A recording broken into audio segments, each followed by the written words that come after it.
Hello, everyone. I'm just opening it up right now. As you're joining us, you can drop in the chat where you're joining us from. I'm just pulling up that chat right now. So yeah, I love to see where everybody is joining us from.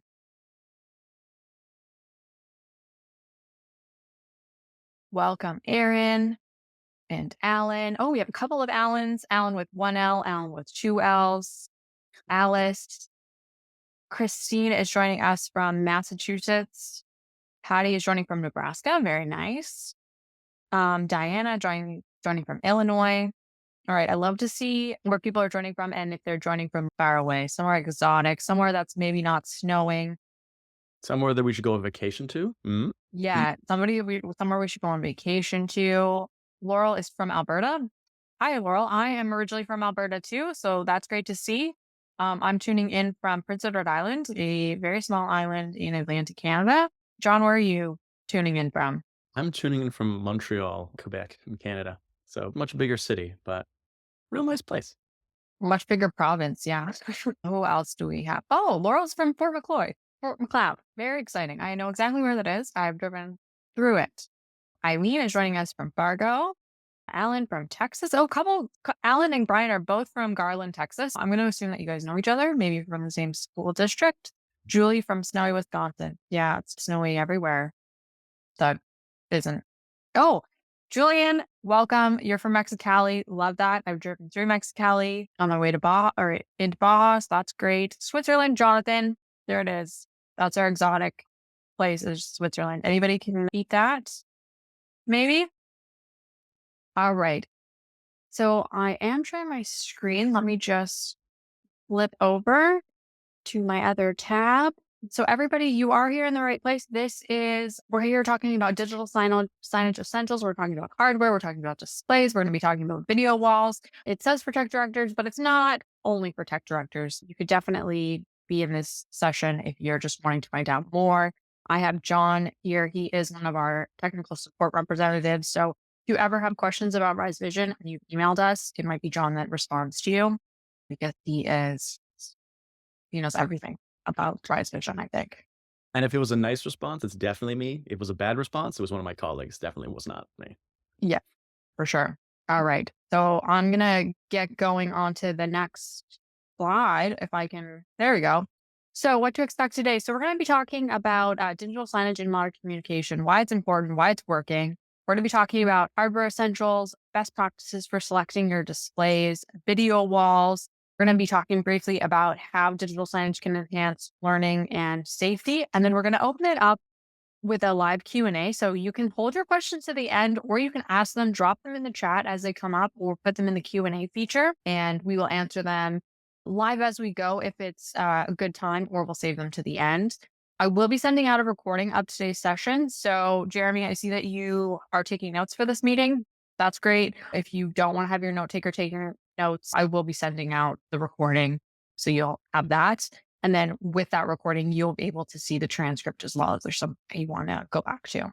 And then last thing is we do have a post-webinar survey. If you fill that out, you can have a chance to win a gift card and we'll buy you a coffee. So that's something else as well. All right. So my name is Jennifer. I'm the growth marketing manager here at Rise Vision. And like I said, we have John, who is our technical support rep and is going to be overseeing a lot of or talking for the majority of the conversation. But I wanted to just chat briefly about the role of digital signage in modern communication. So this webinar isn't just for K-12.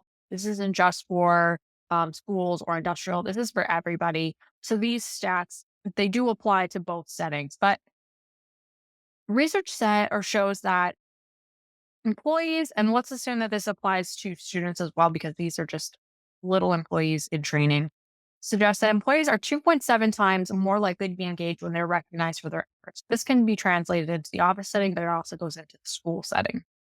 And according to another study conducted by Gallup and WorkHuman, 80% of employees report being more productive when recognition and rewards are utilized to motivate them. Showing people's accomplishments on digital signage or their achievements, their birthdays or anniversaries for how long they've been at the company are hugely motivating and people really engage with that kind of content. So in the school setting, same thing. We're seeing that students love to have their birthdays recognized. They love to have their different accomplishments, whether it's being on the honors list, achieving a sports achievement.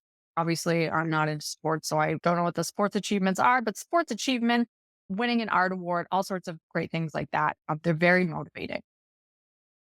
And current methods like printing out posters, that can lead to a loss of engagement because people they walk by stuff and they don't necessarily see it. So unless you're changing out those posters every day or multiple times a week, they're not going to be engaging with that content. So that's why digital signage is so powerful.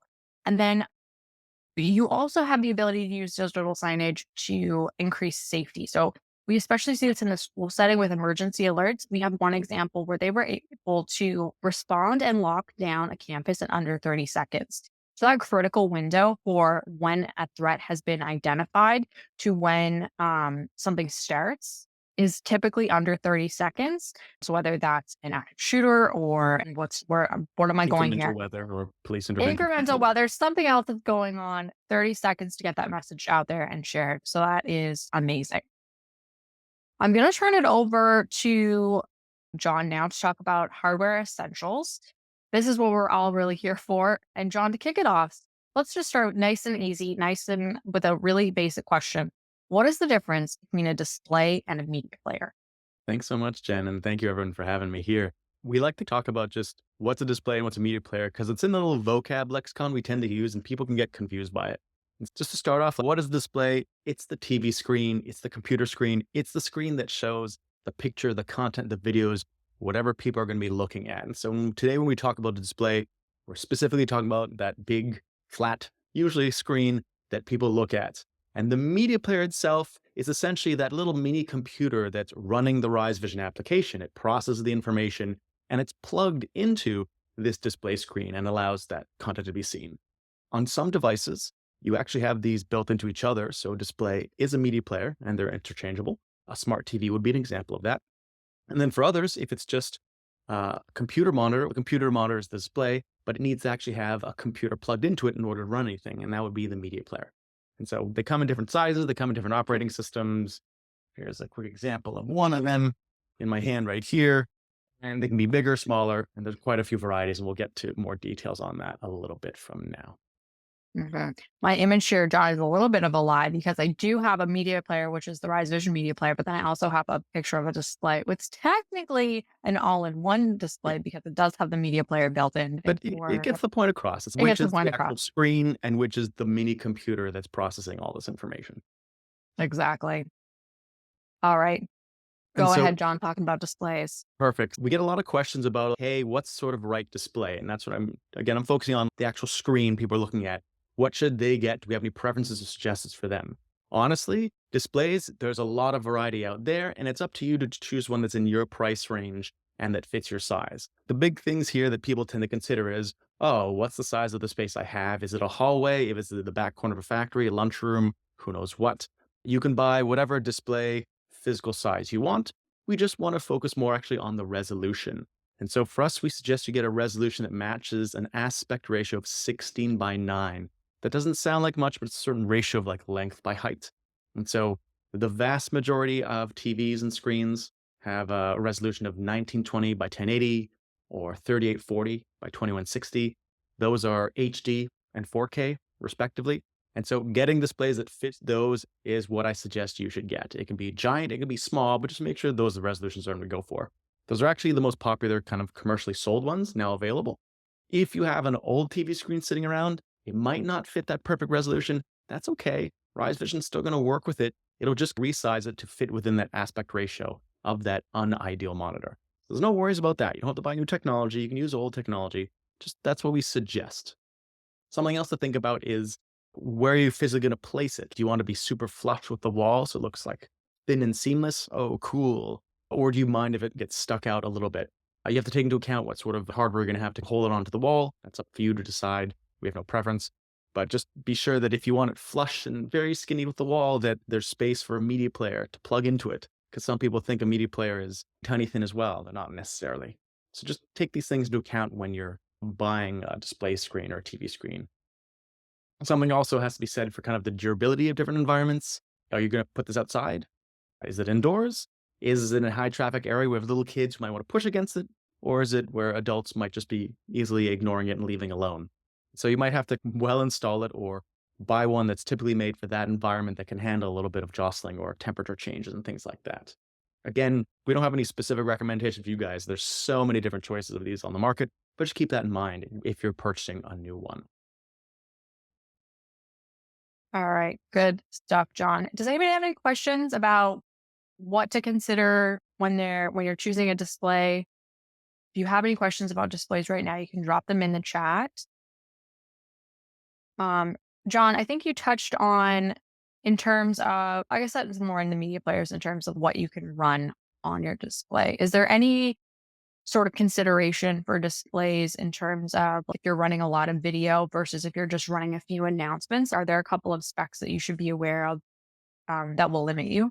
There's definitely stuff we'd want to consider, and that we'll get into more details about that when we get to the media player type things.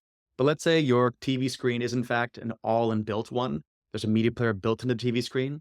A smart TV is a great example of that. In these situations, you just need to be aware that most smart TVs or ones that have built-in media players are not that powerful. And so if you want to show 50 movies and have it rotating every single day all the time, chances are your display screen with that built-in media player as a smart TV won't be able to handle that. Smart TVs are actually designed to do the absolute minimum in general when it comes to processing data on the little mini computers built inside of them. And so you should be a little bit more realistic. And with these smart TVs in general, you would want to just show a few images, maybe hide away from videos. Something that smart TVs are actually good at, though, is that they're designed specifically for streaming content, and hence why most commercial TVs always talk about streaming Netflix or Amazon Prime or stuff like that. They're designed to stream TV shows from those popular carriers. They're not designed to show digital signage where they download it and catch it directly to their own memories. And so that's something to keep in mind. We'll talk a little bit more about that when we get to the requirements in media players and what you might want to use them for. Okay, great. And then what about considering the physical size of your display? Are there any rules of thumb for choosing a display size depending on where you're going to be having it? If your audience is in a hallway or in a classroom or in a lobby? It has to be large enough for people to obviously see whatever information you want to share. If they have to be 2 feet away from the screen, you don't want the screen to be 10 feet long because then that's just, you're in a movie and it's overwhelming. But it's really up to you to decide on this sizing and just be reasonable. And the person see the whole screen? Is it just a message they can quickly take in? It's not too small. It's not too large. These are great questions that it's honestly, it's up to you and the space you have to work with. We don't have any specifics on how big or small it should be as long as it fits the correct resolution I talked about earlier. Okay, awesome. All right. And then what are the different types of displays that you can use with digital signage, John? And so these kind of fall into different designations. And I'm going to talk about displays and we'll talk a little bit about media players because this is where it comes together and gets a little bit confusing for people. And so classically, we consider a normal consumer TV. It's just a television. It has no built-in processing unit, it has no built-in media player. You need to plug in a media player to it. That's one type of television. Chances are a lot of your institution have these. I know that a lot of people like to borrow smart TVs these days, but these normal classic consumer TVs are the lowest cost ones. And as long as you want to invest in a media player, I think it's a great option for you, especially because a lot of media players are really powerful. And so they can really allow you to do absolutely anything with that classic consumer TV. Next, we have other types of displays, which are the ones that have the media players built into them. And so I guess you call it an all-in-one display. Again, the media player is built in, so it's an all-in-one.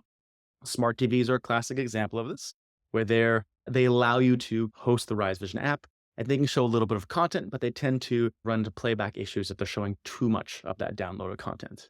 We do have some other types of all-in-one displays. That would be IFP, so interactive flat panels. These are really popular in schools.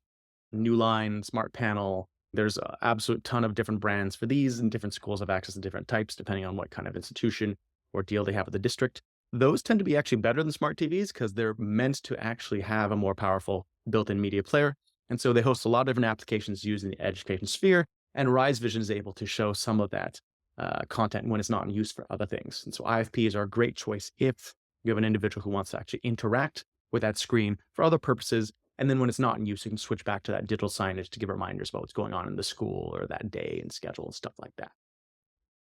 Avacor is another type of media player that we offer directly that also allows for that capability where you can showcase some information. It's a built-in media player that's really quite useful. And you also have other devices that can be plugged into it for use when the teacher wants to do something else. So that's another great option. The Mhm. last one I'd say to mention is probably just the IFPs are also great if you intentionally want someone interacting with it. And this is outside the classroom, maybe it's in a hallway, maybe it's an entrance of a building. If you want someone to be able to check, oh, what room am I in? And they can interact with the panel to go to a certain room or tap on it and navigate a website. That's a great choice for those who want to be able to have strangers and not always the same person interacting with the screen to look for proper information. We also see that a lot in universities and colleges when they want to have Hall of Fames. And so, oh, we can see these past players. Oh, we can tap on a certain player's name. We can learn more about them. They can interact with this flat panel in order to navigate around, and then it always goes back to start afterwards. And so those are the three general types of media players. One or media players displays that one considers. The classic consumer TV, where it doesn't have a media player plugged into it, so you have to get one separately. We have the all-in-one, which is classic smart TV, not very powerful. And then we also have the IFPs, which are interactive flat panels that allow people to interact with it. And they also have a media player built in. Does that make sense? Yeah, that's great, John. I wanted to go just to talk about the TVs themselves. So we've talked about smart TVs, but just TVs. What is the difference between a consumer TV that you would buy for your living room, that you'd buy Mm. on Amazon, or a prosumer or a commercial grade TV? Ooh, that's a great question. So I'm going to say that what comes our clients buy, those consumer TVs meant for home or the ones that are professional TVs, it's really kind of a 50-50 split. The big difference between those is that one of those TVs is meant to be on all the time. Those are the professional grade ones, where it's meant to be at your retail store, at your restaurant, and it's running 24/7, always showing whatever content, whatever menu, whatever ads you want people to see. And then the other consumer grade one is at your house. It's on for a few hours per day, or maybe 8 hours, but it's definitely Mhm. not on all the time. Now, both of them are pretty good options. Obviously, the ones that are made for professional situations are meant to run a little bit longer, but a lot of the time people just buy whichever they have available and they make sure to turn it off so it saves that overall lifespan. And the difference is one is meant to work all the time, one should be shut off a little bit more, but a lot of people use some remote controls to turn them off when it's the end of the day when no one's around anyways. And so there's a bit of a price difference between those and a little bit of utility, but it's not that big of a difference. But you can get a device that turns off the display automatically and integrate that with Price Vision, can't you, John? Yeah. Yeah. Some TVs have that display control or CEC feature. And so you can have it automatically turning itself on in the morning, turning itself off in the evening. And that depends on what little media player is plugged into it. But that's definitely a very common capability. Okay, great. I just have one last question before we move on displays. So Jonathan's asking about content or displaying content that's horizontal versus in portrait mode. Mm. What kind of considerations do you need to have when you're choosing your display if you're like, I want to have all portrait mode content? That's a Can you just pick a regular TV or do you need a special TV? great question. You have to choose a special TV, or in the sense, when you go buy the TV, you have to check, does it allow for it to go in portrait or vertical mode? Classically, TV manufacturers are imagining that you're just using this TV to watch movies, TV shows, and whatever. They would never consider to allow the actual TV to be flipped on its side 90 degrees and still show content correctly. And so a lot of TVs are not designed for portrait mode. So when you're going out and purchasing these, you have to make sure, oh, is this portrait compatible? Now, if we're considering just using a computer screen, some computer screens come quite big. Whew, those automatically do portrait mode if you have the correct media player. But when it comes to these TVs, it might be a little bit harder to find. So just be sure you check the specs before you purchase anything. It will be very clear if it can do that. Mhm. And Jonathan, Rise Vision does support both content prepared for horizontal or for portrait mode. You just have to pick the right template. That's true as well. Choose the right template and it'll automatically resize itself as long as it's a portrait compatible one. Hey, John, I lied. Let's answer a couple of these questions from people while we're talking about Okay. displays. So Ian is asking, he says, we have an IFP, a Promethean, but are currently running Rise Vision via an Airtame 2 on it. Can Rise Mm. Vision be used on the Promethean without the Airtame 2? So, a lot of Promethean versions do work with us. AP9s are an exception because of a certain internal component made by Promethean itself. But yeah, on these IFPs, oftentimes Rise Vision can work without the use of an additional media player because that IFP, that Promethean, is already having a media player inside of it. And so it is capable of downloading the application, or it can have the application manually installed on it, and it should be able to run it separately. There's always different use cases because if you have a very old Promethean, maybe it can't. But unless it's AP9, it's known to be able to work with us. Okay. So Ian, just check which model your Promethean is, and you should be able to run it without an Air Team 2. If you have any questions, you can email John and he'll answer that. There you go. All right, let's move on. Just talking and move on. And we'll come back to some of these questions though at the end. So if I didn't answer your question, or if we didn't answer your question now, we'll answer them a little bit later. So John, let's talk about media players. Sure. So What are things that tech directors need to consider when they're choosing a media player? yeah, so media player, like we said earlier, it's the mini computer that has the Rise Vision application installed on it. It's processing all the data, it's downloading the content, and then it just sends that to the actual screen, the display, to be shown. And media players have to be able to process the content we give them, and you have to be very much aware of how much content you want displayed. Let's say you're a bank, you just want to have 3, 4, 5 pictures rotating about this month's promotions. That's not much content. Your media player does not have to be a very powerful one, so you can get away with having ones that are much lower cost. If you instead want to be showing lots of 4K videos because you're a retail store or a restaurant and you want high quality images of what you can sell, then you definitely want a more powerful media player that can handle all of that content. Like I said earlier, if you're looking at a display that has a built-in one, all-in-one with the media player built directly into it, chances are it's not going to be able to do the higher powered stuff because it's not designed for that. It doesn't have dedicated RAM. It doesn't dedicated memory for that purpose. Um, and so when we first consider the idea of what media player might be good for you, consider your budget and consider what you want to show. And then from there, we have some great considerations or suggestions for you because we have an actual help page where we recommend what media players you should give it a go. In the chat box, I'm actually going to just copy paste this link because I find it super, super useful. But these are media players we've tested out that are on a variety of operating systems that all come with different performance capabilities. Like with most things in the world, you get what you pay for. So if you want to pay for a higher end device, you can run just about anything. If you want to pay very little amount of money, it can be a lot more limited. And so just be aware of that. Classically, what do I love in terms of media players? I love a Celeron Nook. It runs on Windows, it runs on Ubuntu, it also runs on Chrome OS, those 3 operating systems. It's very dependable. It's a great device. It can last for 4, 7, even more years than that, and I really love it. I also love the Rise Vision media player. It runs on Android. It is great at handling content. One of the advantages is that we are also able to actually provide support directly on the unit, so we can remote in, fix some stuff that might be wrong. That's great for institutions that don't want to do the maintenance of the hardware themselves. That's totally good. And our series is one of those all-in-one displays that actually is really good. It has a powerful media player inside of it. So that's another one I would recommend. A lot of institutions out there, if you're looking for really low cost and you don't want to show that much, but again, you have limited budget, then I would suggest giving the Amazon Signage stick a try. It just got released 2, 3 months ago, and it's been doing pretty well. Do not confuse this with the Amazon Fire Stick. No, don't go for those anymore. Amazon has changed them. They're bad. They're terrible. They can't handle much. So please. In terms of your institutions, different institutions have different requirements in terms of like reliability and capability and requirements. So let's say you want a certain type of operating system to be used because maybe your school is an Apple iOS place. You can get an Apple TV. We're great with that. Maybe if you have a preference for Chrome OS, we also work on that. Rise Vision is really operating system agnostic. We're happy to be run on quite a variety of different operating systems. And so we've designed it for that. So whether you're Windows, Linux, Chrome OS, Android, Apple iOS preferred, you can go with the appropriate media player that we recommend in that article I just shared in the chat box right there. Go ahead. We did have somebody just drop a question. It's the Amazon signage stick. So it's a new product from Amazon that's made for digital signage, and that's replacing the Fire Stick.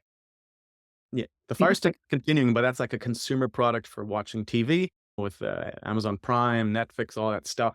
Amazon actually reached out to us and a lot of other digital signage providers, and they had us create specs for them and help them with how they would design that Amazon signage stick. So they released this product 2, 3 months ago after they made changes to some things. And so I've tried it out. It works well for me. Again, it's like a lower end product, but if you have a very low budget, then maybe that's appropriate for you. Okay. Perfect. If anybody has any questions about media players, now would be the time to drop them in the chat. Mhm. I Yeah. think, John, you covered everything that's really important Something else for that comes to operating mind, system. Oh, I go think ahead. something comes to mind is that schools often ask, hey, could I have this display screen with a media player show some other stuff? It could be an IFP where the teacher's interacting with the screen, or maybe not. And they wonder, oh, is Rise Vision capable of taking over that screen and showing an emergency alert if we have one? That is possible, but that's only possible if it's an Android system. And so for those of you who kind of care about that specific functionality, make sure the media player you're going for, whether it's an all-in-one or a separate media player, make sure it's Android, because that's the one where we have that ability. Mm. All right, John, a couple of questions for you. So Sure. Josiah says, do you have any recommendation or optimization recommendations to get content to have smoother playback on lower powered media players? So how, if we can only afford a lower powered and budget friendly media player, how can we make the content smooth or So smooth as the possible? the thing is, you probably have to make the actual video files or content smaller. So if showing videos, that's where the playback issue tends to run into issues. You probably want to decrease the resolution of them. That's just a reality, and that might make playback a little bit easier. We found on some systems, if you go to streaming, so let's say instead of directly uploading the video, if instead you upload it to YouTube and stream over from YouTube, the playback might improve.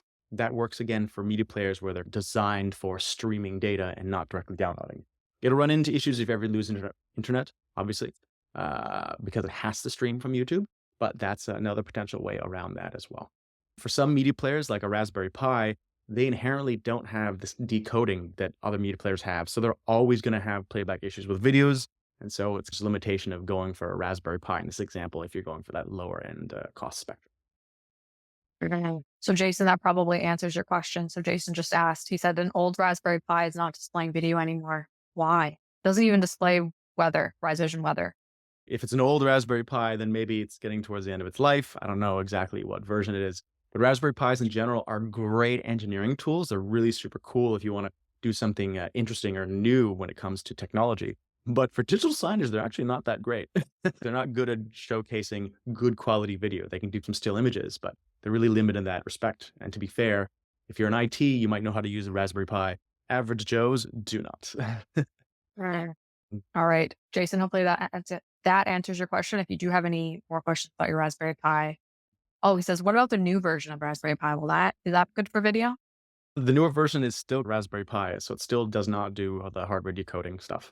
But Ah, and if you're going for that kind of price range, it works. Or I would consider go over to the Amazon signage stick instead of the Raspberry Pi because it's far easier to set up.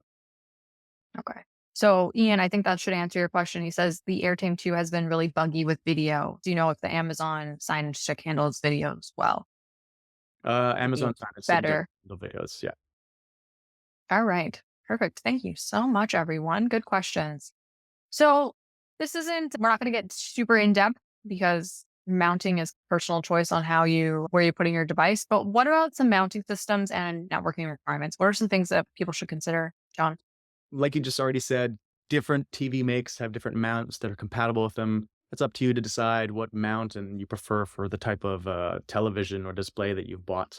Something to just keep in mind though is that regardless of what technology it is, if you're going to be mounting up a unit in a hard to reach area, just know that maybe if you're plugging a separate media player into it, make sure the media player is quite reliable because it'll be hard for you to re-access it in case something goes wrong. The reality is that some lower cost media players, they might run into issues more. So you might have to manually physically reboot them. So you have to physically access it. Higher end ones are less likely to run into that issue. So you don't have to physically access it as much. But at the end of the day, power outages, lightning strikes, I don't know what you want to call it. Those will eventually happen. So make sure this is not something that once you've set it up, it's inaccessible forever. You Mm. need to be just realistic with that. In this photo, this is a TV with a Rise Vision media player. So they are mounting it up. Obviously, the guy needs a ladder. It's quite the trek, but worst case scenario, Rise Vision can log in and troubleshoot any problems they have. Yep. I know other institutions were like, oh yeah, we installed like a really huge screen at the top of a gym. I need a scissor lift to get it. Okay, that's a really cool setup. And what did you link that to? Oh, the lowest cost media player that's very not good for anything. It's okay. I hope your scissor lift is nearby and accessible because this is going to be a problem for you. Yeah. Mhm. And when it comes to Yeah. network requirements, we have a standard network requirements little help doc that just say exactly what sites need to be accessible for your institution. And so it's quite normal for any media player. We have no preference. Our own little media player has a few extra requirements just because it lets us use our remote access tool to touch into it. But I'll share that link in just a second with the group in the chat. Awesome. There you go. So here's the general link for all of the requirements. All right. Mm. I don't know what that was. I don't know why we had confetti going, but Mm. great. Little Everyone likes a festive. good surprise. Yeah. Just, are you paying attention?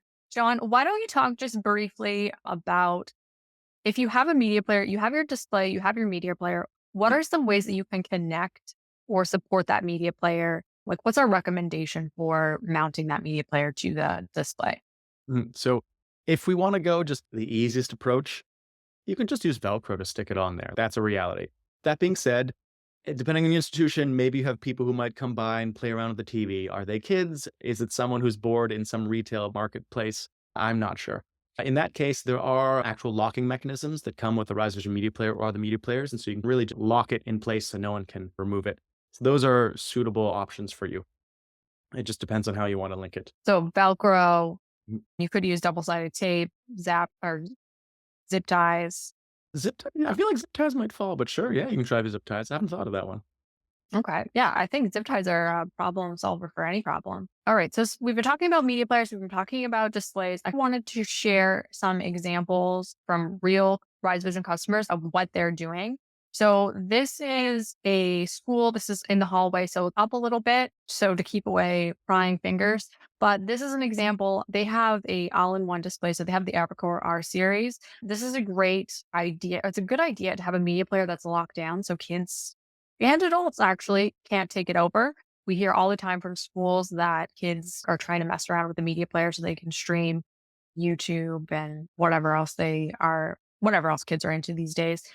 Mhm. But it's not limited to children. It's also something I hear all the time when I'm talking to industrial customers. If they have a display in the break room, employees will unplug the media player and plug in their Fire Stick or their Roku or their PlayStation or whatever so that they can take over the TV. Good idea to have a media player that's locked down. The all-in-one display like an R series is a great example for it's up, it's out of the way, but you can still remote in if you need to make any changes. Another example that we talked about is the IFP. So great for in the classrooms. You can use your IFP. And I think you can just download the app because you don't need a media player. Is that correct, Charles? Most IFPs you can. You just have to give it a try. Depends on their version, the make, and things like that. But there's a lot of different interactive flat panel makers out there. Okay. Awesome. So that's another method that you could use. If you already have interactive flat panels in your classroom, you don't have to get another media player. You can just put Rise Vision on them for within the classroom setting. And then in an industrial setting, so this is a great example from Crown and Cork. They have a smaller TV over top of where the employees clock in and out. So they have their smaller TV, they have their media player, and then they're able to access it if they need to. But an example of the different sizes that you would need as well, because people, if that's the clock in tablet, the TV is just over it and it's just a smaller TV. You don't need a humongous flat panel right there. It's really dependent on the situation where you're putting that It's a display. point of like, where are the people you want to share the messages with? How can you get them to see the screen? And this is a place where they're automatically going to be looking. So yeah, put a little screen right there to show that additional information you want them to be aware of. Mhm.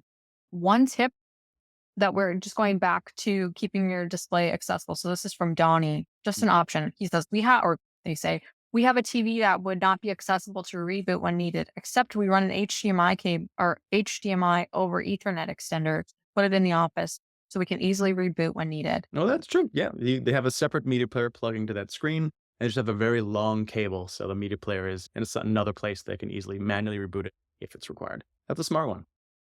Mhm. Donnie's full of great ideas. All right, John, let's talk about video walls. So this is Sure. something that we hear from customers every once in a while. This is a great example of a Hall of Fame with the TV. This one isn't interactive, but it's still a great example. What are video walls? Why are people using them? Why do they matter? Video walls, I love the term because it means different things to different people. It comes down to really, it's just a screen or multiple screens on a large wall that, like it suggests, is going to show video or multiple different little videos. In this photo example, this Hall of Fame, clearly they want to showcase their Hall of Famers. And so they have a TV that's running. But in a lot of video wall examples, it might be several large screens all linked together to create an even greater screen. And they're meant to just be showcase piece. They're showy, they're cool looking, they're big, and they might be showing a variety of different videos simultaneously, and it really grabs people's attention, and it's a great showpiece. Key considerations I've written down here when it comes to the thing of these video walls is really just what sort of screen is it and what sort of media player is running in the background. And so for configuration, when you think of these screens, it might be an LCD TV, it might be LED. The only difference between those two is the cost. Some has like brighter contrasting colors and some has less when it costs a little bit less. That's a question of budget. And so I'm not really worried about that. From Riser's perspective, they're both good. I more think about is just the media player running this. And so if this is just a single little TV where you want a person to be able to interact with it, there you go. You're automatically going to get an interactive flat panel because those are required for the whole touching mechanism. But a lot of other institutions I know is that they want to be able to link multiple screens together, in which case you then need a separate media player because you can't have built-in media players working together. You have to have one separate media player that links to all of them and considers them either one full screen or maybe separate ones. And so that would probably be a Windows media player. And so you can do Hmm. some really cool stuff where you can have one media player linked to multiple screens and it can consider it one giant screen and you have multiple different subsections of the screen showing different videos or pictures or messages or what have you. And all of that subsection stuff is actually just decided within the risevision.com account portal where you already assign content. So a lot of cool options are available there. You just have to decide how big you want to go and what sort of things you want to showcase. Mhm. All right. I'm going to leave it open for anybody to drop any comments or questions about video walls.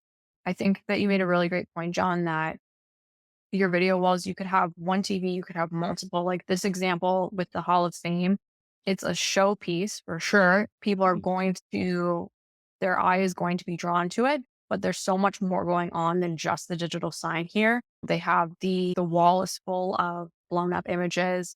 They have the different sections with the alumni, the service, the athletics. So they're calling out those different Hall of Fame people and then having that TV that's probably rotating through different biographies of those students or those alumni. So there's a lot going on. A great example of you don't need to have necessarily an entire wall of videos. You can Yeah. start with one video or one display and go from there. Video walls is really just whatever you want it to be. It just makes it sound like you're trying to impress someone. Yeah. And yeah, exactly. That's very impressive. All right. If there's no questions about videos, I'm going to jump ahead here. So, some different use cases for digital signage. Now that we've talked about media players, we've talked about displays, let's talk about how you're actually using that in your institution. A couple of really great examples. Campus wide emergency alerts. We touched on that in the beginning. We have a customer, Nicia Schools. They were able to reduce their time to lockdown to 30 seconds. It was actually more than 50%. Before they had digital signage and they're using an emergency alert provider in Formacast. Before they had that, it used to take over 60 seconds to lock down their campus. Now they can do it in under 30 seconds. So again, safety and emergency alerts don't just have to be for the worst case scenario. They can be for if there's a medical emergency, if there's inclement weather. I talked to one school and they have emergency alerts because they often have wildlife walking through their campus. Mhm. So there might be a moose and they can't just let the students out because there's a giant moose walking through the campus. Emergency alerts have a lot of different uses. It's not just worst case scenario. Other things that you can do with digital signage, segmented content based on your audience's interests. Depending on who you're trying to communicate with, that content might be customized to them. We see this a lot in schools where they have different hallways where all of the sixth grade students are down one hallway and then the kids are down another hallway and then they have a music area. They're customizing that content so that each area of their school has relevant information. So you don't have sports information being shown in the theater wing. You have information about casting or when the next event is, those kinds of things. And then on the flip side, you have sharing information, critical operational or safety information in the industrial setting. So you could be sharing safety milestones that have been achieved. You could be sharing production milestones. You could be sharing all sorts of different information that keep your employees in the know so they don't have to be looking at email or a Slack message to get that information. It's shown that, hey, we've produced 1,000 pieces and we still need to produce 2,000 more. We're on track or this is delayed or whatever the case is. But you're sharing that information so that they're aware of what's going on in the workplace. And then wanting to talk about making the most of classroom IFPs. So we typically see IFPs in the classroom, not to say that a meeting or a corporate office might not have one, but a couple of great examples of how you can make the most of that is to link in your morning announcements. So you could be streaming your morning announcements, whether they're through YouTube, onto that flat panel so that everybody in their homeroom gets to see that information. Emergency alerts. So we have the capability, we have the technology where if an emergency alert happens, it overrides the display and stops teaching so that everybody knows that there's an emergency. And then the third example is classroom reminders. So when that display isn't being used for teaching, you can be using it to share classroom objectives, classroom reminders, what students need to be focused on, and just keeping them on task and in that right mindset. And then briefly, I wanted to talk about screen sharing. John, maybe you can help me out here, but screen sharing is something that Rise Vision recently launched earlier this year, and it's a great way to keep collaboration and teaching going in either the classroom or in the meeting room. We have two different modes of screen sharing. John, why don't you share the both of the Sure. options that we have? Sure. So when it comes to screen sharing, both our corporate as well as our education partners, both really loving this for different reasons. And so to start off, one screen share mode is that you might just have that digital sign in a certain meeting room, a thing for a corporate environment, and that'll be showing regular messages. But if you have a meeting there and you want to be able to showcase something from your computer, your tablet, your smartphone, you can just immediately take control of the monitor on this kind of free open sharing mode, and you can show whatever's on your computer, your tablet, or your smartphone, and everyone can see it real quick. So it's great, useful. It's a very fast way of sharing information, and then you turn it off when you're ready. And another mode, which is great for schools, is that if kids want to be able to share something from their particular smartphones, which I hope they don't have, but computers, yes, then the teacher can have the share mode on. A student can request take control, and then the teacher just has to approve in the little Rise Vision UI saying, okay, I'll allow you to now share from your screen. So it's a great way that students can put something on the screen for everyone else to see in a controlled manner, because we all know that if students don't have that moderation turned on, then it might be a little bit of a fun game to show whatever they feel like. Yeah. Maybe in the office setting too, but yeah, so we do have screen sharing. It's part of our enterprise subscription tier, but a really cool product that can be used to enhance the classroom or the meeting room. So I'm going to turn it over now to the audience. If you have any questions, drop them in the chat right now.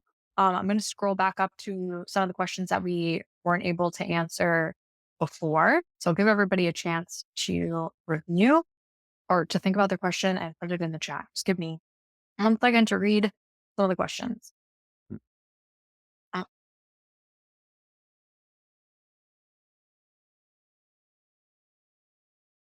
all right. Melissa, you had a suggestion for different templates. I have shared that with our UX team.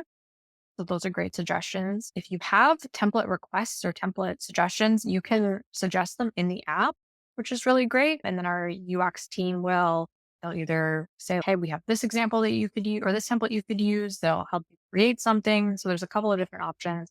I want to go back to Logan's question. So Logan is asking, going back to displaying safety alerts. Great. Love emergency alert. Does anybody have any experience with connecting Rave alerts to Rise Vision? We use Rave alerts for our district and don't know where within Rave to get the provider settings from. John, Hmm. do you know? Within Rise Vision, we have the normal emergency alert information you have to enter into Rave. If you can't find within your Rave software where to go, I'd suggest contacting them. I find a lot of the emergency alert providers have to set up a meeting with them directly because there's certain settings that you as a user don't have access to initially make those connections. And so I would say set up a meeting with them because you might not be able to do it on your own. And that's true for quite a few of the providers. Okay. So Logan, try to get in touch with Rave, and if that doesn't work, get in touch with John. I'll help you. Okay. So Mikol is saying, I'm brand new and still learning. That's all right. Welcome. I would like to learn more about how to link a display to an announcement that can update in another system. Ooh, so it automatically updates on the display instead of having to take a screenshot or update it within the Rise Vision system. Yeah, sure. That's easy. Oh, We have a lot of other applications you can link to a presentation. PowerPoint, if you keep it in a Microsoft OneDrive, is one way of doing that. Google Slides is another. You just have to link it once to Rise Vision. And every time you change the Google Slides, it'll automatically send those changes into Rise Vision to be shown in displays. So those are two great options depending on which you have access to. If you're a teacher, chances are you probably have Google Slides because that's free, whereas I think the online PowerPoint one in Microsoft OneDrive is not free. okay. Scott is asking about screen sharing. So how does a teacher know what is getting ready to be displayed in share mode? And they're going to get a preview. So in this moderated mode, you're going to have your UI where you can see who wants to show something, and you can click on them and decide if they're going to allow that. And so it's in the Rise Vision UI where that gets decided. As long as the setting is Mhm. turned on for have screen sharing and moderation mode, then you'll be able to check that out. All right. Yeah, we don't have a screenshot of the within screen sharing, like what that UI looks like, but yeah, the teacher would have access to allow people to share and then also to turn it off if Yeah, somebody take is control of abusing their privileges. it. Sure. Uh, all right. Jordan is asking, is there an option to be able to choose multiple schedules at one time for the presentation you are trying to add instead of doing it individually? When you create a new presentation and publish it, you'll have immediately the option to add it to one or several schedules there. Or alternatively, you can always go to the schedule tab on the left-hand side of the editing screen, and then you can add it to multiple schedules there if you want to. If you go separately to the schedules tab, it has to be added once at a time. So John, you're I saying could have imagined it if I can say this in my head, but you need to actually go into the risevision.com account and manually click this yourself. Jordan, if this doesn't make any sense, we actually do have a weekly training hosted by John who can walk you through that with his screen shared. Um, Alternatively, just send us an email, support@risevision.com, and we can make a quick little video for you. yeah, that's great. Okay, Jim's asking about screen sharing. Does this work with any player? Also, is it compatible with all hardware, Mac, Windows, Chromebook? It works about on almost all the players, not Apple TV right now, but every single one of the other media players, yes. That being said, if you're choosing a media player outside of a recommended list and it's very low cost and low powered, it might run into difficulty. That's true of anything it tries to do. Logan asking about displays. So, for displaying on IFPs, does each board need to have a unique display ID? So, one license per board. Correct. Every single physical screen has to have its own separate license for showcasing data, unless they're all plugged into the same media player, but IFPs have a built in media player, so that's not possible. Right. So, Logan, if you do have a whole bunch of IFPs and you want to have like emergency alerts capability on them, you could have an unlimited license for your entire building. So that would be an option as well.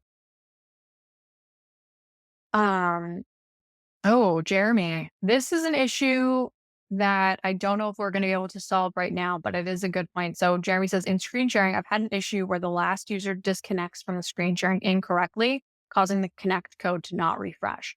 I think I've actually read about a similar problem with teachers exiting the Zoom, just like closing out and not ending the session. So then students are allowed to just stay in the room unsupervised. So I think that might be something that you need to that's I more think like procedural teaching it, people to use to disconnect screen sharing correctly. I know support would definitely want to hear more details about that issue coming up because that's something we would want to investigate. If you have more details on Jer- that, we'd be happy to hear about it over at support@risevision.com. All right, Jeremy, send us an email. John's curious.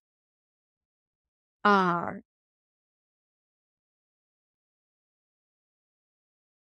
yeah, Logan, if you had 73 boards, you definitely want the unlimited license. Definitely contact your CSM or your customer success manager and they can chat with you about that. But The unlimited license is very affordable and it's going to be cheaper than having 73 individual licenses. Jordan has another question. When we use Fire Sticks, they would restart overnight, causing us to have to turn on the TVs every morning. Will a signage stick fix that issue?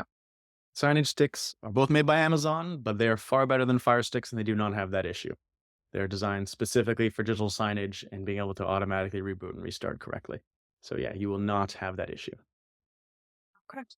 Jordan, I'm going to have CS reach out to you about the Fire Sticks because they're, yeah, hopefully we can help you out with any issues that you're already having with them. And then Logan, thank you very much for your advice and help. You're very welcome. Last question. Is there a link for a document that I can show my admins the basics of setting up templates, schedules, and just learning the basics of user vision? We mentioned that there's a weekly training. It's every week that's live. So that's a great example. But if you're looking for just one document, John, what would you recommend? I have a document that's the recording of the live training, and so they can refer to that. Otherwise, it also, following any of these help articles, you can then use the little help feature to search for other articles. I can give you multiple different articles, but since you're asking for one, I'm going to link you over to the training one that goes over all the basics. And so I'm pasting right here that link to that training video available. There you go. And then I think we have time for just a couple more questions. We are going to shut this down right away because John has to get to another presentation. But Peter's saying, is it possible to display two different presentations from the same media player to different screens? Ooh, No. So one media player, it's essentially one computer. It's running our application and it can show that same image on multiple screens if it's linked to all of those, but it cannot show different things. It has to show the same thing just because it's only one instance of our application running. all right. Hopefully that answers your question. I'm so sorry about my copying and pasting, everyone. I keep pasting the old link and not the new link. So I don't know what's going on. All right, John, thank you so much for being here. This has been great. It's so nice to have somebody else sharing the screen time with me. Thank So much you. for having me.